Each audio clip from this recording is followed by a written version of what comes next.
I thought it was a perfect opportunity to jump on and show you the way that the Spiraliser works now that it's out on the mix shop, which is really, really exciting. You do need the cutter to use the Spiraliser, but they have got a bundle and you have got a small saving, or hopefully you've got the cutter and you can just purchase the Spiraliser, or you can get it as a host reward depending on when you are listening or watching this video.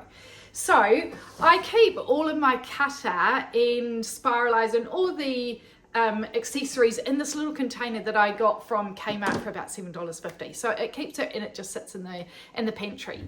So just to talk you through the different elements, you've obviously got your cutter bolt and you've got your shaft.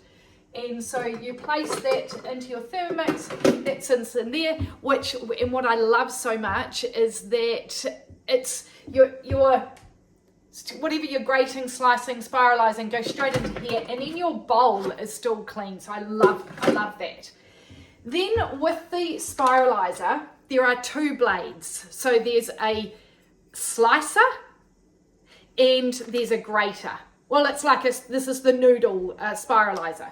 Okay, so this comes apart like this, and you can, to change out your blades, you take this out, and this is a little piece that goes into here, which turns around your blade. So then you swap that out, and you put that in, okay? So we are just gonna do this one here. So that slots in there, and it clicks into place. And then it goes into this lid part, which clicks into there. Now this sits on the top here, and it just slots in. You've got their own feeder, so it's different than the cutter feeder. This sits on the top here. That goes in the middle there. That goes down there. And then I scroll over to my settings, and I choose Spiraliser. Okay, so it depends which blade you've got in as to what you're going to do. So I'm just going to do my zucchini noodles, and I'm going to do a carrot as well. So a good little tip is to leave the top on, because then you don't waste so much of your zucchini. Okay, so if I can just feed this, you just put it into there, and then hopefully this is going to work, because it's a little bit, bent.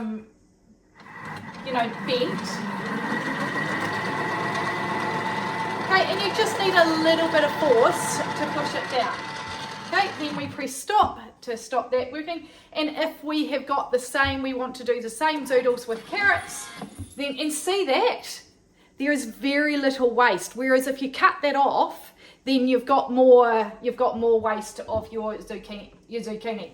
So then I'll put that on there. Now there's a fantastic,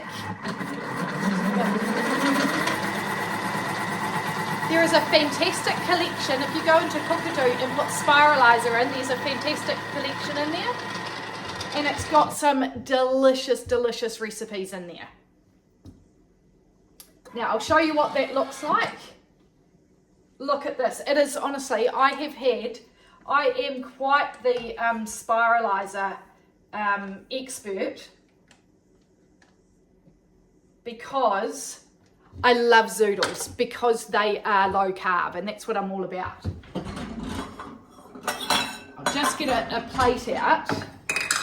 And so I have had every Spiraliser from Kmart or anywhere, and nothing compares to this. It is just the absolute best ever.